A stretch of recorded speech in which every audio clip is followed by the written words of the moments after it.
Ímyndaðu þér að þú þurfir að anda í gegnum drykkjarör. Þú ættir að reyna það. Þannig færðu tilfinningu fyrir því hvernig þeim líður sem þjáist af astma. Þessi mynd er gerð á Astma- og ofnæmisfélaginu til að auka skilning almennings á þessum algengu sjúkdómum. Talið er að 5% Íslendinga séu haldnir astma og ofnæmi. Þar af eru 40% með bráðaofnæmi. Astmi og ofnæmi birtist í ýmsum myndum. Sá sem þjáist af astma á erfitt með að anda á eðlilegan hátt. Ofnæmi getur valdið útbrotum, nefrensli, kláða í augum og nefi, meltingatruflunum og ýmsum öðrum kvillum auk öndunarörðuleika. Astmi er langvinnur sjúkdómur sem margir þurfa að glíma við allt lífið. Hann getur byrjað hvenær sem er, þótt hættan sé meiri á fyrri hluta ævinnar. Astmi er það bil helmingi algengari hjá strákum en stelpum, en kynþroskaaldur fer þessi munur að jafnast út og miðjan aldur er astmi algengari hjá konum en körlum. Líkt og aðrir ofnæmisjúkdómar hefur astmi aukist í takt við batnandi efnahag vestrænna þjóða. Orsakirnar eru ekki að fullu þekktar, en augljóslega er eitthvað í lífstílnum sem leiðir til aukningar á þessum sjúkdómum. Meðal annars er talið að hreinlæti sé orðið óþarflega mikið og má því segja að orðatiltækið á misjöfnu þrífast börnin best sé sannmæli. En hvað er astmi? Astmi er bólgusjúkdómur í berkjum lungnanna sem veldur viðkvæmni í berkjunum og samdrætti, þannig að sjúklingurinn á erfitt með að anda. Hann heyrir íl eða sörg fyrir brjóstinu þegar hann andar og þetta er meira áberandi í útöndun en innöndun. Það er ýmislegt sem getur haft áhrif á astma. Það er nú til dæmis áreynsla einkum hjá börnum og unglingum. Sumir kvarta mest yfir astma seinni hluta nætur eða í morgunsárið, vakna við hósta og þurfa að ná upp slími. Það getur oft verið erfitt vegna þess að það er mikil slímmyndun hjá astmasjúklingum og slímið er oft mjög seigt. En aðrir kvarta einkum astma á kvöldin þegar er að fara að sofa. Ýmsir þættir valda því að astmi getur versnað. Helstu atriðin, auk ofnæmis, geta verið tóbaksreykur og annað pestarloft, ryk, kuldi og líkamleg áreynsla. Svokallað aspirínóþol er stundum fylgifiskur astma. Þá þola sjúklingar ekki magníl eða önnur bólgueyðandi lyf. Auk astmans eru þeir oft með þrálóta bólgusepa í nefi og skert lyktarskyn. Allir astmasjúklingar þekkja það að veirusýkingar hafa mjög slæm áhrif á astma og valda áreitni í berkjunum. Astmasjúklingar eiga að láta bólusetja sig gegn inflúensu og reyna að forðast önnur farsóttasmit ef þess er nokkur kostur. Eins og áður sagði er astmi bólgusjúkdómur í berkjum lungnanna. Hann einkennist af samdrætti í berkjunum, auknum erfiðleikum við að anda frá sér og surgi eða íli sem berst frá berkjunum gegnum munnin. Sjúklingurinn upplifir andþrengsli sem geta verið afar misjöfn, oftast væg en stundum það slæm og honum finnst hann vera að kafna. Hann þarf þá að nota alla sína orku til að draga andann.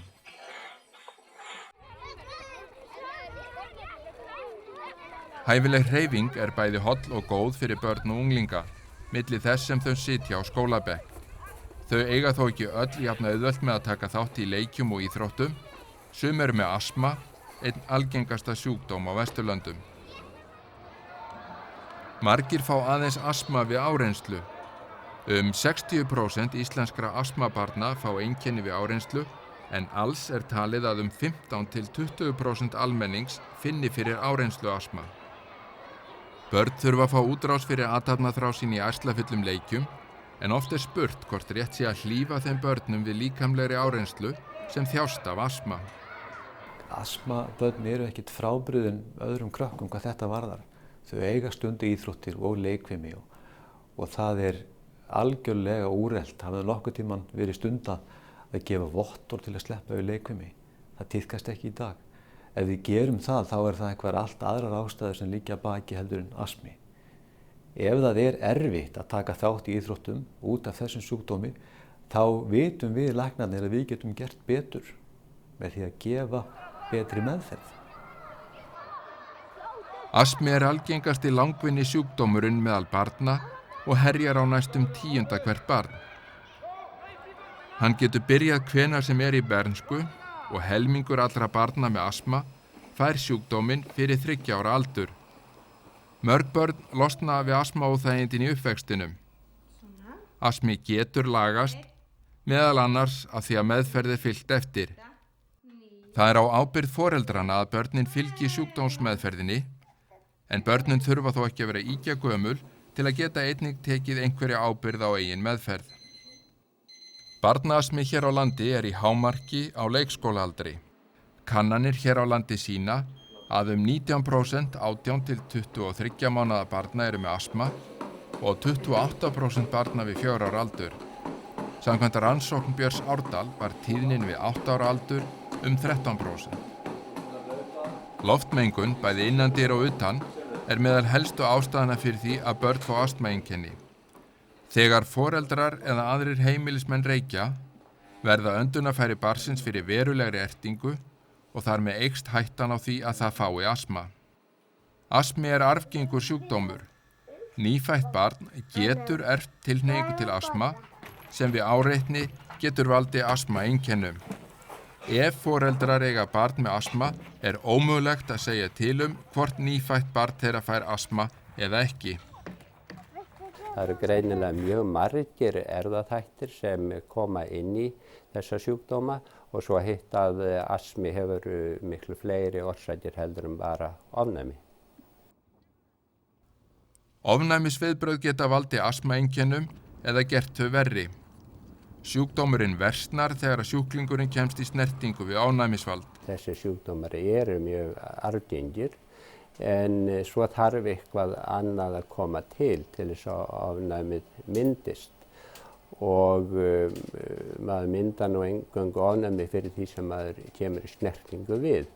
Þannig ofnæmið dálítið öðruvísi til dæmis hér í þéttbýlinu í Reykjavík og nágrenni heldur en út á landi í sveitunum.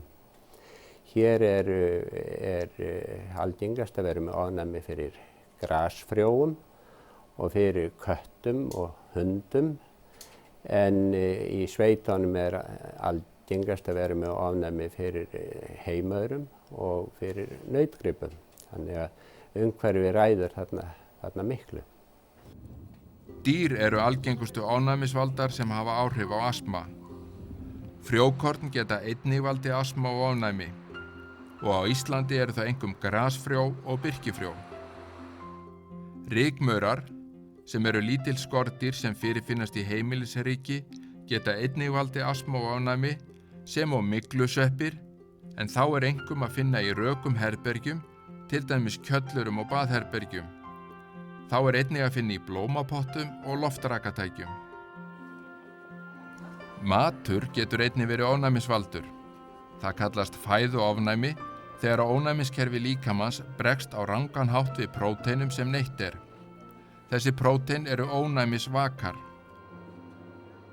Fæðuóþol eru þau óþægindi kölluð sem fólk finnur fyrir ef það borðar ákveðna fæðu. Einkenni ofnæmis koma oftast fram í líffærum þar sem mikið af mastfrumum. Þær eru áberandi í slímhúð öndunarfæra, í meltingarvegi, í augum og undir húð. Flest prótein geta valdið ofnæmi. Reyndin hins vegar sú að það eru tiltölulega fáar fæðutegundir sem valda stærstum hluta bráðaofnæmis. Í flestum fæðutegundum eru fleiri en 1 prótein sem geta valdið ofnæmi. Algeng og próteinrík matvæli sem oft valda ofnæmi eru til dæmis egg, hnetur, skeldýr, fiskur, mjólk, sojabaunir og hveiti. Eggjaofnæmi hefur aukist nokkuð á síðustu árum. Egg eru mikið notuð í ýmsar gerðir matvæla. Nefna má kökur, brauð, sósur, kjötfars, pylsur, pasta og ís. Algengasta tegund eggjaofnæmis er bráðaofnæmi, sem yfirleitt kemur fram 2 klukkustundum eftir að eggja er neytt. Frjókorn eru algengasta orsök ofnæmis á Íslandi. Frjóin berast fyrst og fremst í nef og augu. Þau valda miklum óþægindum sem lýsa sér í roða og kláða í augum, en kláða, hnerra, rennsli eða stíflum í nefi. Frjó eru mjög algengur ofnæmisvaldur því þau berast margsinnis í öndunarveginn.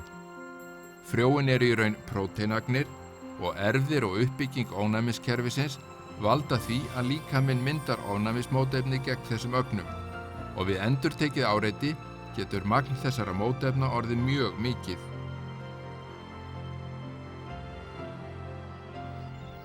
Það þarf miklu minna frjókornum til að valda óþægindum þegar líður á sumar en fyrri hluta þess.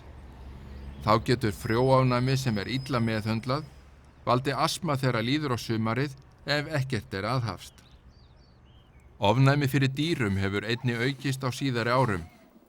Gæludýrum hefur fjölgað og við eyðum meiri tíma innandýra en áður. Einkenni vegna dýraofnæmis eru mest í nefi og lungum. Einstaklingar með dýraofnæmi eru oft með astma, sérstaklega áreynsluastma. Barnaexem vegna pelsdýra er einnig vel þekkt. Snerting við dýr getur valdið ofsakláða og ofsabjú. Kattaofnæmi er algengt og hefur verið mikið rannsakað. Sjúkdómseinkennin orsakast af viðbrögðum líkamans við ofnæmisvökum kattarins. Ofnæmisvakinn myndast í fitukirtlum í húðinni og berst í feldinn þegar kötturinn sleikir hann. Ofnæmisvakinn finnst einnig í munnvatni, húð og slímhúð kattanna og losnar út í umhverfið með hárum, flösu og munnvatni dýranna. Eina örugga meðferðin við dýraofnæmi er að forðast allt samneyti við þau. Ofnæmisvakinn, til dæmis dýrahár, getur einnig borist til sjúklings með öðru fólki. Víða á heimilum eru hundar og kettir og hestamennska er vinsælt tómstundagaman. Í skólum og annar staðar þar sem ofnæmissjúklingar eru, er nauðsynlegt að þeir sem eiga og umgangast dýr sýni þeim tillitssemi. Aðeins örfá dýrahár, til dæmis af ketti, geta orsakað heiftarlegt ofnæmiskast og þá getur það tekið sjúklinginn marga daga að ná fullri heilsu aftur.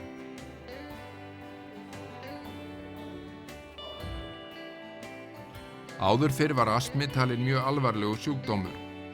Á síðustu áratugum hafa orðið miklar framfarir í meðferð hans eins og raunar á flestum öðrum sviðum læknisfræðinnar og langoftast er nú hægt að halda einkennunum niðri með réttri meðferð.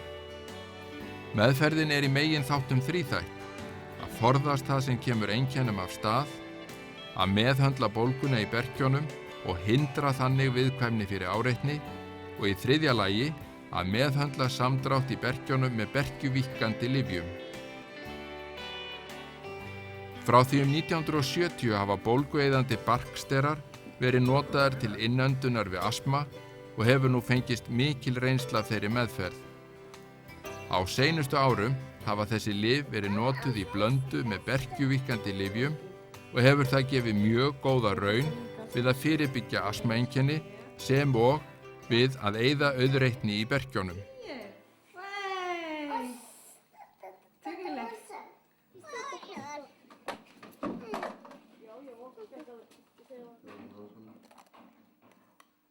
Ef astmi er á vægu stigi, dugar oft að nota berkjuvíkkandi lyf ein sér.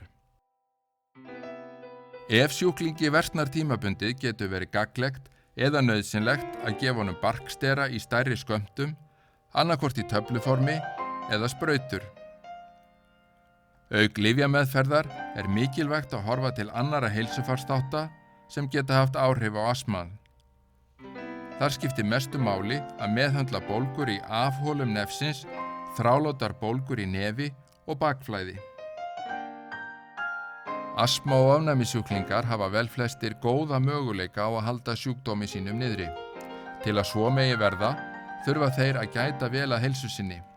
Þeir þurfa að forðast þá þætti sem geta komið sjúkdómnum af stað, lifa heilbrigðu lífi, ekki reykja, nærast vel, gæta hófs, stunda líkamsrækt sem hentar hverjum og einum og gæta þess að hvílast vel. Þá verða þeir, í samráði við sinn lækni, að fylgjast vel með framvindu sjúkdómsins og huga vel að allri lyfjanotkun. Sumir einstaklingar eru þannig gerðir að lyfin virka ekki á þá, þá þurfum við að breyta lyf.